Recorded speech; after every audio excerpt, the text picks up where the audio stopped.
saged dedonga rumiyin. Biasane sing mimpin doa sapa? Mas. Oh nggih, Mas Ketua. Mas Arifin. Monggo. Saderenge maksudane dulu kawin ngaruhnya hubungan kawin. Nggih, matur nuwun Mas. Enten ingkang boten mlebet? Nggih, sik, tak absen sik. Apa isi? Sandi? Oh nggih, mlebet sedaya nggih? Nggih. Nyanyi sik ya? Nggih. Ngerti ra lagu cublak-cublak sung ngertos? Ngertos. Kudune tau mireng ya? Nggih. Lagu cublak-cublak sung menika Bululu ganti lirike tok. Setunggal kalih tiga. Ayo kanca sinau basa Jawa boten karep Surabaya. Sinau basa Jawa, sinau basa Jawa, sinau basa Jawa. Nggih. Kabeh. Salajengipun.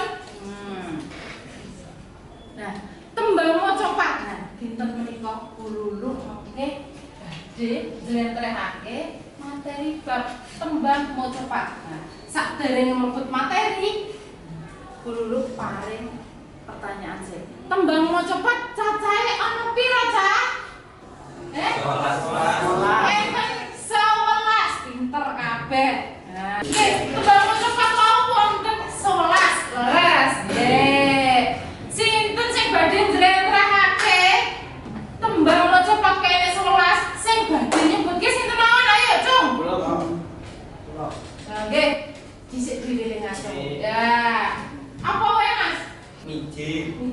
Meneh. Durma. Nanti Nggih. ganggu Nggih. pangkut Nggih. gendel gula mas kumamba Mas Mamban. sino Nggih. jatro Megah. nggih Megatroh ya. Nggih. Jangan megatroh. Nggih, terus paring plantone. Mengke sinau dinten menika sinau menelaah teks serat Wedhatama Pupuh Kinanti. Nah, salajengipun indikator pencapaian kompetensi mengke kowe-kowe kabeh iso nyimpulke isi teks tembang Kinanti. Ingkang angka 3 mengke saged mengevaluasi relevansine nilai-nilaine sing ning serat Wedhatama kuwi kanthi kehidupan sehari-hari utawa ing masa kini. Saderenge mlebet rene, rasa tegang-tegang to, santai to. Nah, Bululu nembangke engko bedhaken iki engko tembang apa. Ya. Nggih. Mikangku renang kara akarana karenan marti siwi. Ayo ngomongke tembang apa? Pantun. Nggih, laras setunggal mulai. Nah, iki tembang iki bedhek. Negarane wong akrami tutu bangga tutu rupa hamo ati pawitane.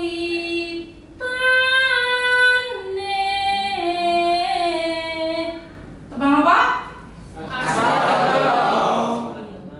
Tembang asmara dono kuwi nalika kowe lagi kasmaran. Nek pas nikah kae.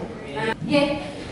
Kau dulu sampun nembangke wis ana serat enek tembang asmara dono. Enek tembang pantun. Saiki mlebu materi yaiku serat Wedhatama Pupuh Kinanti. Jos. Serat Wedhatama menika anggitanipun sinten?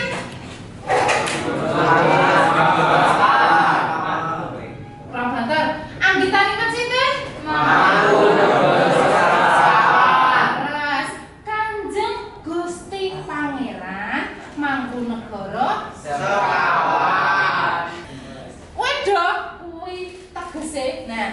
utama wedok kuwi duweni teges piwulang utawa pitutur.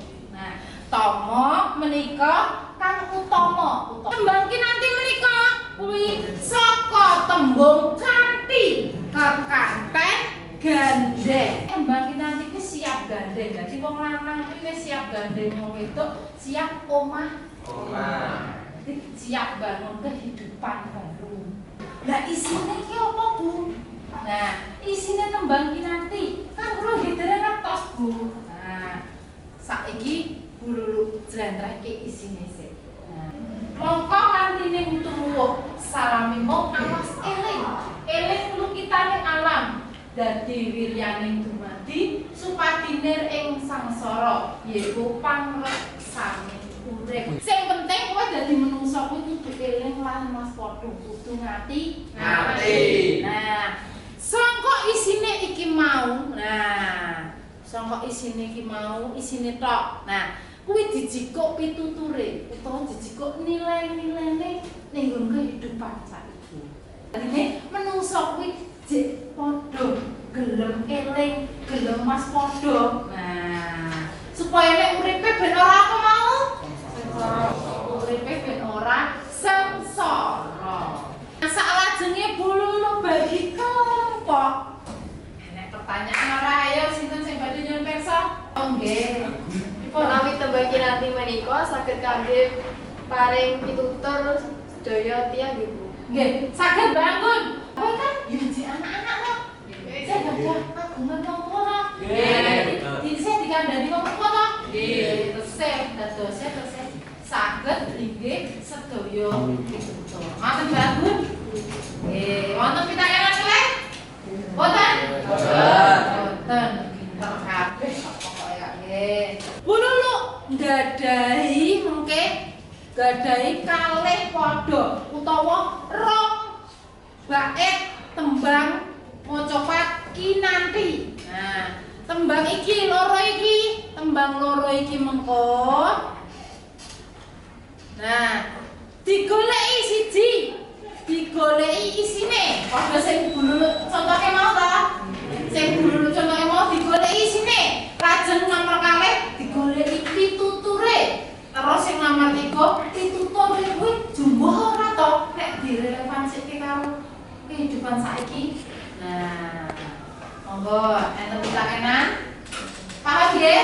Nggih. Sakmenika langsung mawon saged wonten kelompoke kiyambak-kiyambak. Monggo saged geser mboten napa-napa.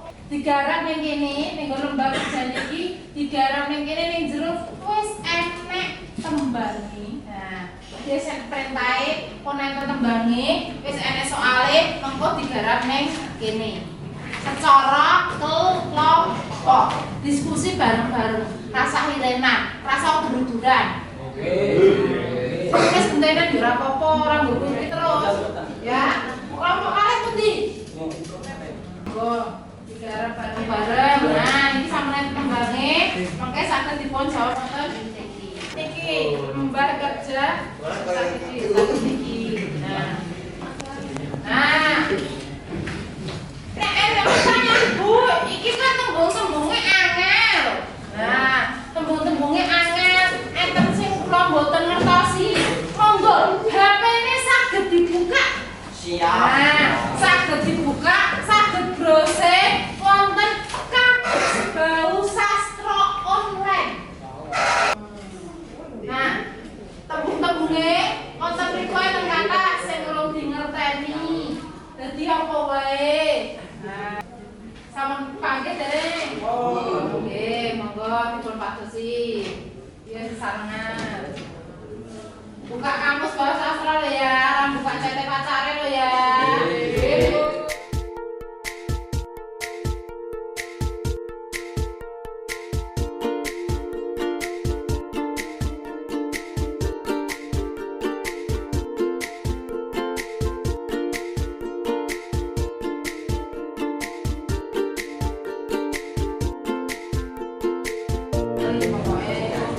Kelompoknya sinten pokoknya kok sing maju pilihne sae nggih.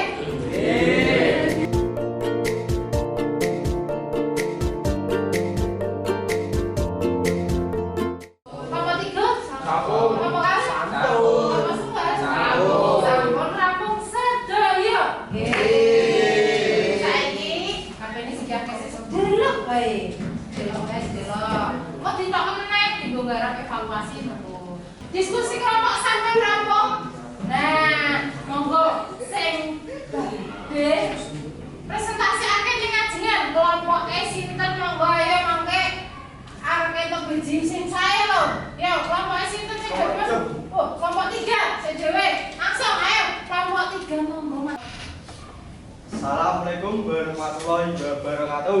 Waalaikumsalam warahmatullahi wabarakatuh. Halo. Kalian yang sang saking kelompok 3 ajeng berantakke tentang tembang kinati.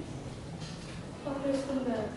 Mula setupo anak-anakku sinau nututi ati rinawangi den upaya merasa ing sajroning ati. Ngelangke nafsu supaya jadi wong kang utama. Pitutur luhur utawa nilai-nilai Banter kancane mriki krungu. ing tembang kinati kang sewaca. Padha siji pitutur luhure ngadai pitutur menawa dadi anak kudu sinau saben dina awal lan bengi sinau kanthi tenanan. Teman. Pitutur luhur ing tembang kinati isih cocok atau sembuh karo kahanan sakit. Saderenge dipungkasi wonten ingkang badhe maring panyaruwe utawa paring masukan piye to sangka sing dipresentasike mau padha siji wis dijelaske isine. Sing nomor kalih wis dianake pitutur-pituture. Enek sing elak utawa enek sing setuju utawa enek sing ngarep nanggepi apa piye? Ayo monggo sinten kelompok sinten? Kula Bu, Nggih. kelompok gangsal. Mas Sandi nggih. Kelompok gangsal. Nggih. Monggo pripun? Miturut kelompok kula, Nggih. sing diandharke kelompok 3 menika peneres. Nggih. Pitutur luhur sing ana ing tembang kinanti cocok kalian kahanan sakniki. Oh, jadi cocok ya. Nggih. Saderengipun ditutup. Nah, burung usik. Nah, mesti ada kesimpulan saka pembelajaran dina iki. Sinau bareng guru mau tembang kinanti sinten sing paring tuntutan utawa kesimpulan.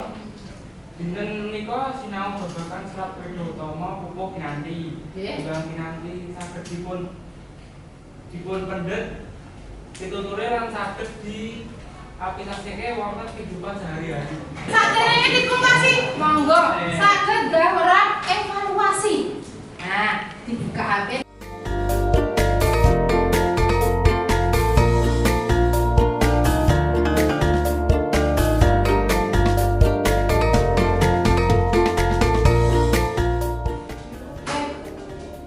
Sampun rampung nggih nek garap evaluasi? Sampun. Wis garap soal evaluasi linge ku mau wis dulu. Sampun pelajaran dinten menika sampun rampung. Dadi sinau tembang kinanti sampun rampung. Cekap semanten. Wassalamualaikum warahmatullahi